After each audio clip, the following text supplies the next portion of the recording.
Hello guys, welcome back to my YouTube channel. আশা করি তোমরা সবাই ভালো আছো, আমিও খুব ভালো আছি। তো গাইজ, দুঃখের বিষয় হলো এটা আমার প্রথম ভিডিও। এর আগে আমি কোনোদিনও ভিডিও করিনি, কারণ আমি ভিডিও করতে জানি না, ওই জন্যই ভিডিও করি না। তো কী আর বলবো তোমাদের, তোমরা আমার সাথে থাকো ব্যাস এইটুকুই। তো আমি এখন যাব ছাদে কাপড় তুলতে। কাপড় আছে, সন্ধ্যা হয়নি, বিকেল, এখন 5:17 বাজে।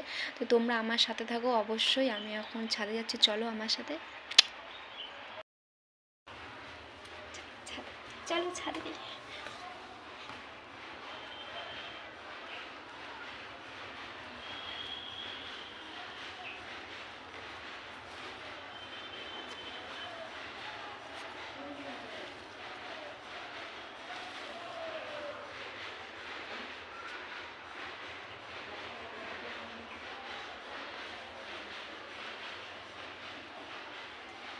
শুকিয়ে